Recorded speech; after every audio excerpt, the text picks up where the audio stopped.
Hello दोस्तों, स्वागत है हमारे यूट्यूब चैनल गुरुजी वर्ड 0.3 में। तो दोस्तों, आज हम लोग प्रैक्टिस सेट करेंगे और वो भी बीपीएससी टीआरई 2 की। और ये रहेगा किरण पब्लिकेशन से। आप लोग बोल रहे थे किरण पब्लिकेशन। चलिए, आज हम लोग किरण पब्लिकेशन के जितने प्रैक्टिस हैं, खास तौर पे हिंदी के हम लोग करेंगे।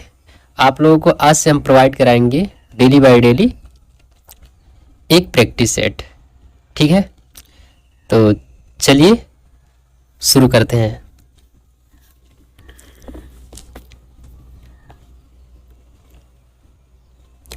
प्रेमचंद के अपूर्ण उपन्यास का नाम है रंगभूमि, सेवा सदन, मंगलसूत्र। इसमें से आप लोग एक बार देख लीजिए, देखकर बताइए। तो याद रखिए, प्रेमचंद का प्रमुख उपन्यास है रंगभूमि, सेवा सदन, गबन, गोदान, और जो मंगलसूत्र है वो अपूर्ण उपन्यास है। ठीक है, इसे अमृत राय द्वारा 1948 ईस्वी में पूर्ण किया गया था। ये जो मंगलसूत्र है ना, ये अपूर्ण उपन्यास है। इसको जब ये मर गए थे, आधे लिखकर और मर गए थे, तो इसको अमृत राय ने 1948 ईस्वी में पूरा किया। तो याद रखिएगा, ये सभी उनके क्या है, उपन्यास है, प्रमुख उपन्यास है, लेकिन मंगलसूत्र है जो अपूर्ण उपन्यास है।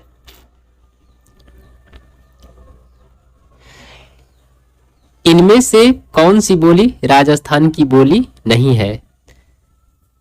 तो बताइए। तो याद रखिएगा, राजस्थानी हिंदी में 6 बोलियां हैं। मारवाड़ी, मेवाती, जयपुरी, मालवी, निमाड़ी, अहिरवाटी। ठीक है, तो पूर्वी हिंदी की 3 बोलियां हैं। अवधी, बघेली, छत्तीसगढ़ी। अब बुंदेली बोली है, बुंदेलखंड में बोली जाती है। ठीक है, तो याद रखिए, इसका राइट आंसर है क्या? बुंदेल।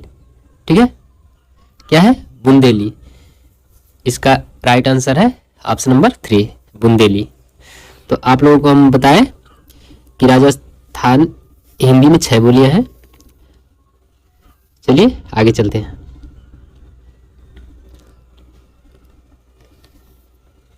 सर्वनाम का भेद इनमें से कौन सा नहीं है? पूछ रहा है, सर्वनाम का भेद इनमें से कौन सा नहीं है? गुणवाचक सर्वनाम, प्रश्नवाचक सर्वनाम, संबंधवाचक सर्वनाम।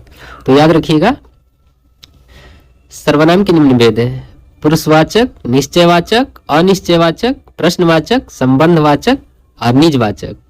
लेकिन इसमें एक गुणवाचक दिया है, ये नहीं है। ठीक है, ये गुणवाचक सर्वनाम नहीं होता है। रानी केतकी की कहानी किसकी प्रसिद्ध कहानी है? रानी केतकी की कहानी किसकी प्रसिद्ध कहानी है? तो याद रखिएगा, ये है इंसा अल्लाह खान की। किसकी है? इंसा अल्लाह खान की रानी केतकी की कहानी। और लल्लू लाल का है प्रेम सागर। और माधव सप्रे का है एक टोकरी भर मिट्टी।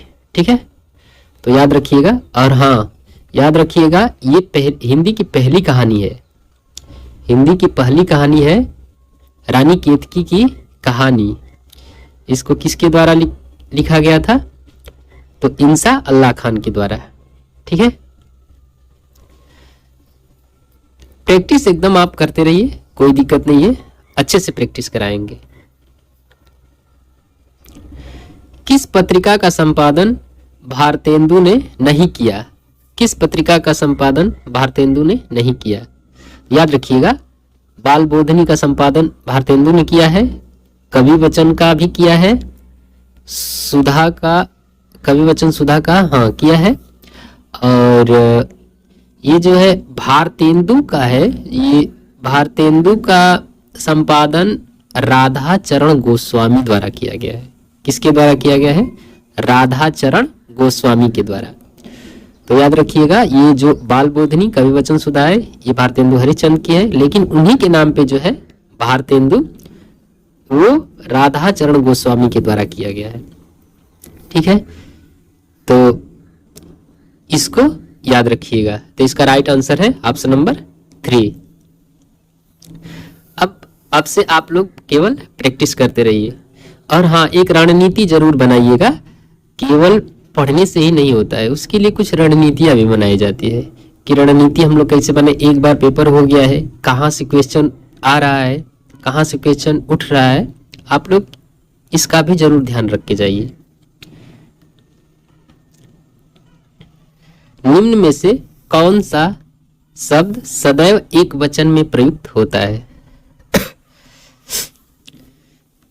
तो याद रखिएगा, सहायता, सोना, चांदी, सौंदर्य, दल, आकाश आदि, ये एक वचन वाले शब्द है।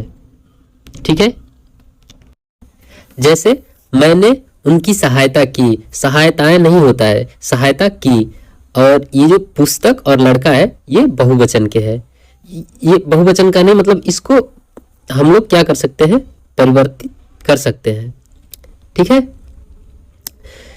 तो इसमें पूछा है कि सदैव, तो सदैव, सदैव के लिए पहला क्वेश्चन है सहायता, पहला आंसर है सहायता।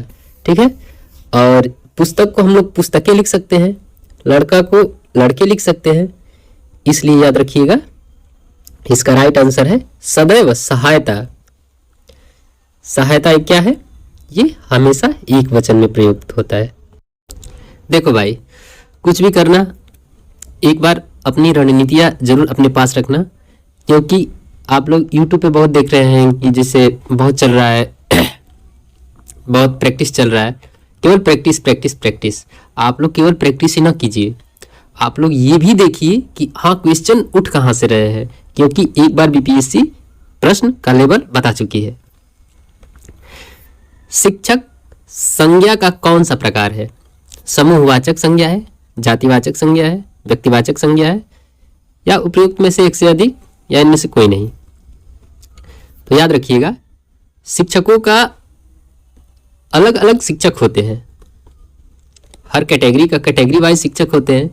जैसे इतिहास का अलग शिक्षक होगा, हिंदी का अलग होगा, भूगोल का अलग होगा, ऐसे ऐसे करके होते हैं। तो याद रखिएगा, शिक्षकों की भी एक जाति होती है। शिक्षक जो है, शिक्षक संज्ञा जातिवाचक संज्ञा है। ठीक है, शिक्षक संज्ञा जो है वो जातिवाचक है। तो इसको बहुत अच्छे से आप लोग तैयार कीजिएगा, और हमेशा हमेशा अपनी रणनीति काम आती है। आप लोग अगर दूसरों पर निर्भर रहेंगे हमेशा, तो कुछ नहीं होने वाला है। कुछ भी कीजिएगा, मन को शांति करके एग्जाम हॉल में जाइएगा और बहुत अच्छे से जो कुछ भी है उसको दीजिए। मैंने किरण पब्लिकेशन के 40 क्वेश्चन आप लोगों को यहाँ से कराएंगे। ठीक है,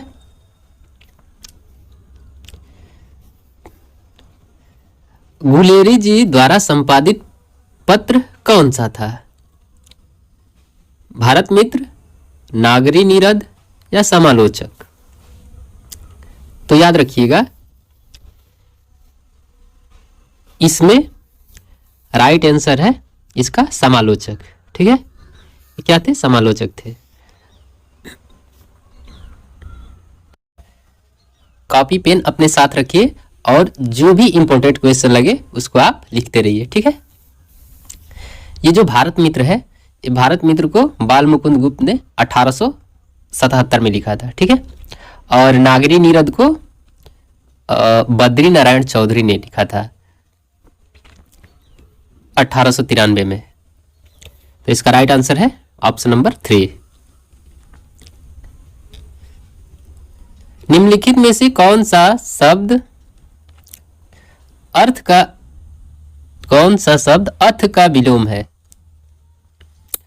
इसके लिए माफी चाहूंगा, थोड़ा यहाँ पे दिखाई नहीं दे रहा है, बट कोई दिक्कत नहीं, हमने बता दिया आप लोगों को। अर्थ का विलोम क्या है? तो याद रखिएगा, अर्थ का विलोम है इति। अर्थ का विलोम क्या है? इति। और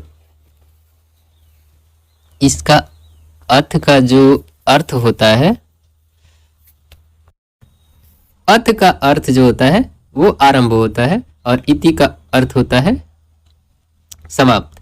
जैसे आप लोग जिसे सिद्ध करते हैं, कोई अगर प्रमेय सिद्ध या अगर राइट हैंड और लेफ्ट हैंड बराबर राइट हैंड अगर सिद्ध हम लोग करते हैं तो फिर हिंदी में हम लोग लिखते हैं इति सिद्धम। इति सिद्धम का अर्थ है मतलब कि यहाँ तक सिद्ध हो गया, यानी कि अब समाप्त हो गया। तो याद रखिएगा इसका राइट आंसर है इति। चलिए अगले क्वेश्चन पे हम लोग चलते हैं।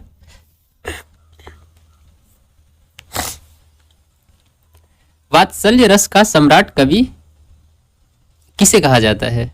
वात्सल्य रस का सम्राट किस कवि को कहा जाता है?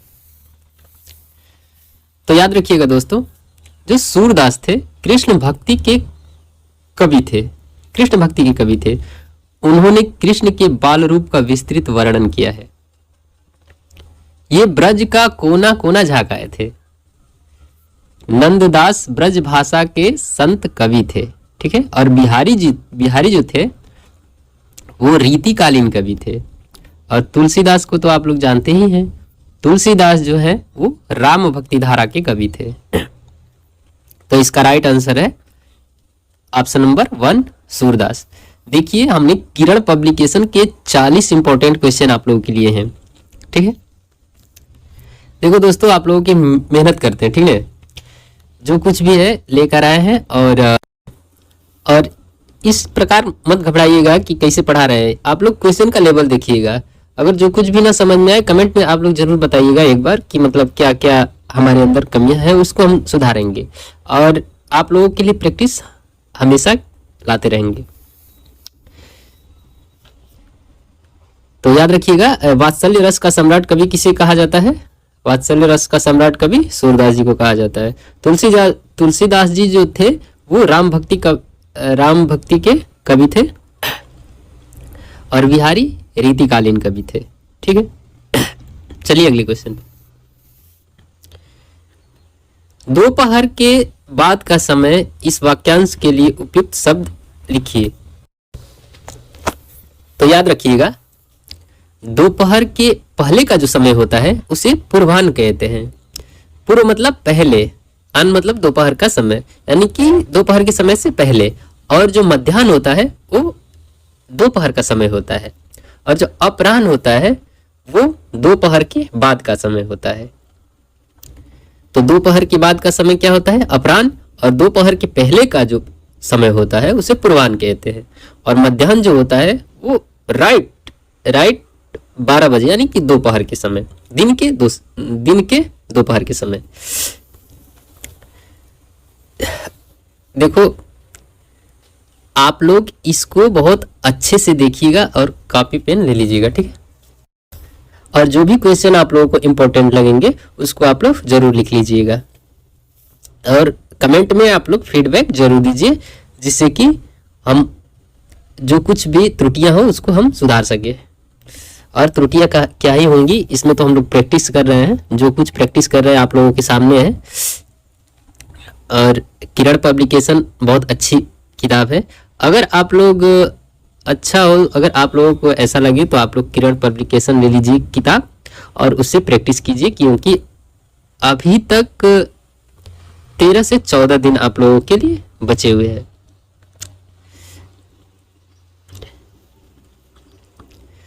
कबीर की उल्टी वाणियों में कबीर की उल्टी वाणियों में कौन सा रस प्रमुख है?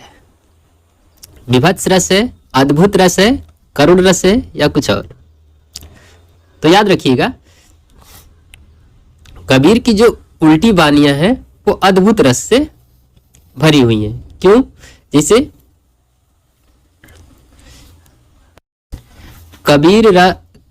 कबीरदास की उल्टी वाणी, बरसे कंबल और भीगे पानी, इनका ये कहना है, यानी कि उल्टी वाणियां इनका ऐसे ही है जिसमें कि कंबल जो है, कंबल की बारिश हो रही है और जो पानी है वो भीग रहा है, ठीक है। तो ये एक अद्भुत ही है, अद्भुत से क्या है, भरा हुआ है। तो ये इसमें अद्भुत रस हो गया। कबीरदास की उल्टी वाणी में कौन सा पूछेगा तो आप लोग बताइएगा अद्भुत रस। अद्भुत हमेशा वो, ये जो इनकी उल्टी वाणी है ये अद्भुत से भरी रहती है। आप लोग तो हम बताए हैं कि जैसे कबीरदास की उल्टी वाणी, बरसे कंबल भीगे पानी, तो अर्थ निकाल लीजिए आप लोग कि कंबल बरस रहा है, यानी कि कंबल की बारिश हो रही है और पानी क्या हो रहा है, भीग रहा है। तो ये उल्टा फुल्टा, यानी कि उल्टा फुल्टा उनकी वाणी जो है उल्टी फुल्टी है, और जो उल्टी फुल्टी वाणियां हैं वो क्या है, अद्भुत रस से भरी हुई है। तो इसका ऑप्शन है राइट ऑप्शन 2। हिंदी साहित्य का आदिकाल के लेखक कौन है? बताइए, हिंदी साहित्य के आदिकाल के लेखक कौन है? तो आदिकाल के जो लेखक हैं वो है हजारी प्रसाद द्विवेदी। कौन है? हजारी प्रसाद द्विवेदी। ऑप्शन नंबर 2 इसका राइट आंसर है, ऑप्शन नंबर 2।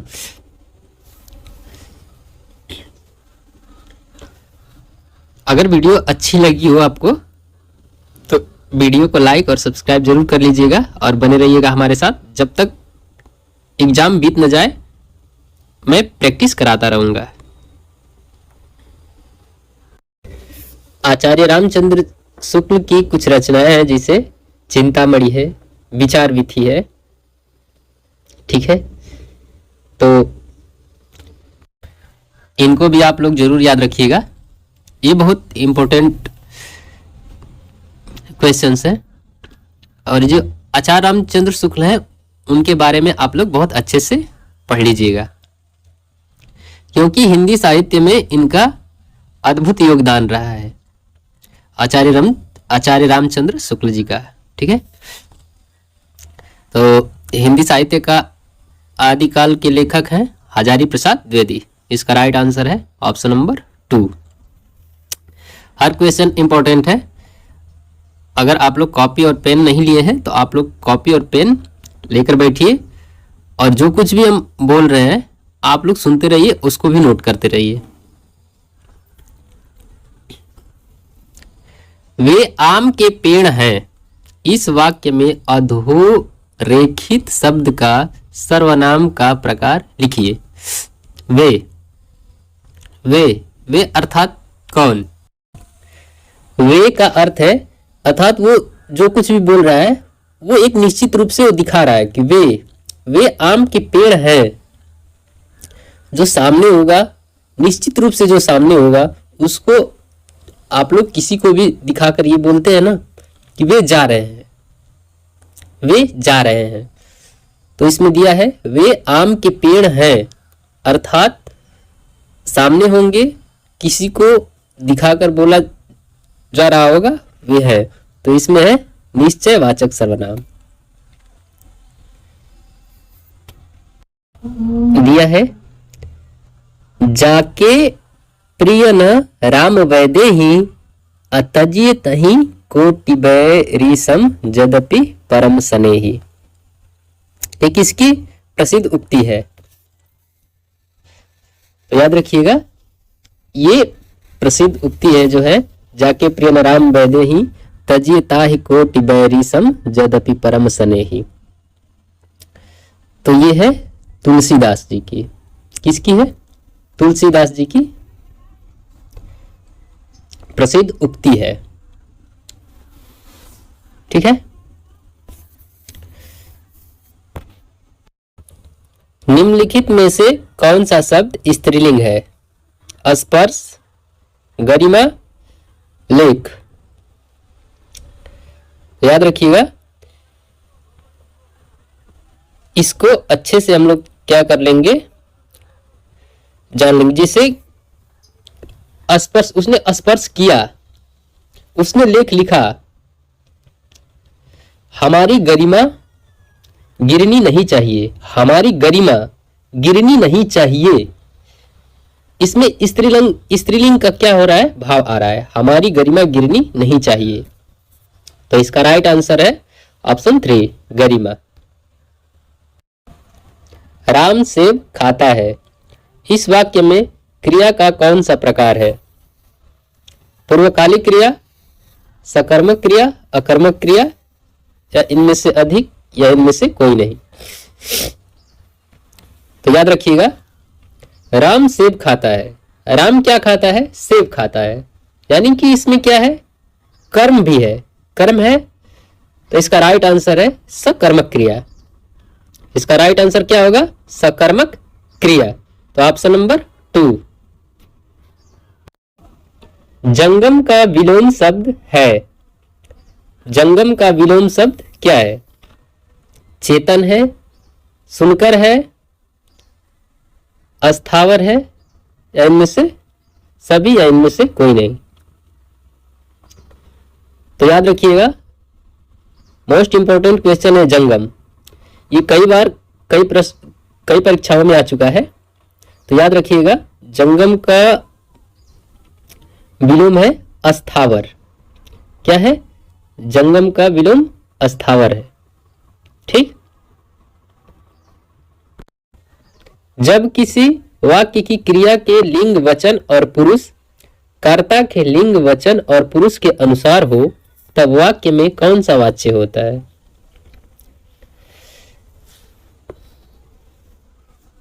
तो इसको याद रखिएगा, कर्तृवाच्य में वाक्य की क्रिया के लिंग वचन और पुरुष कर्ता के लिंग वचन और पुरुष के अनुसार होते हैं। किसमें? कर्तृवाच्य में। कर्तृवाच्य में वाक्य की क्रिया के लिंग वचन और पुरुष कर्ता के लिंग वचन और पुरुष के अनुसार होते हैं। ठीक। तो इसका राइट आंसर होगा ऑप्शन नंबर 2, कर्तृवाच्य। राम बहुत बहादुर है, इस वाक्य में कौन सा शब्द विशेष्य है?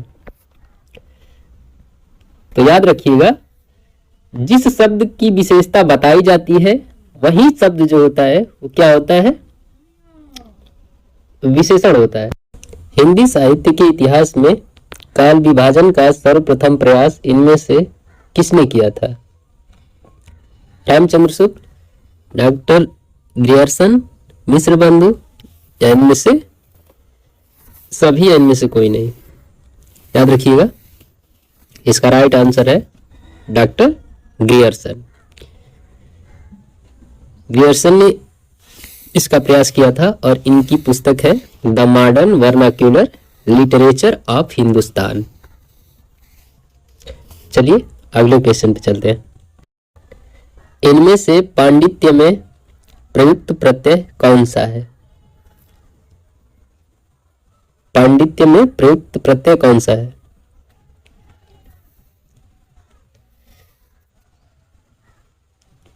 तो पंडित धन या पांडित्य।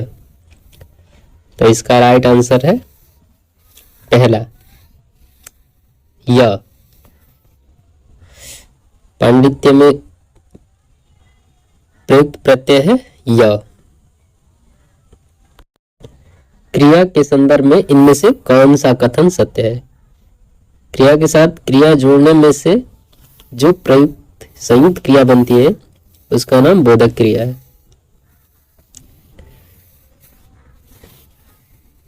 तो इसका राइट आंसर है ऑप्शन नंबर 3। जब कर्ता एक क्रिया समाप्त कर उसी क्षण दूसरी क्रिया में प्रवृत्ति होती है तब पहली क्रिया पूर्वकालिक क्रिया कहलाती है।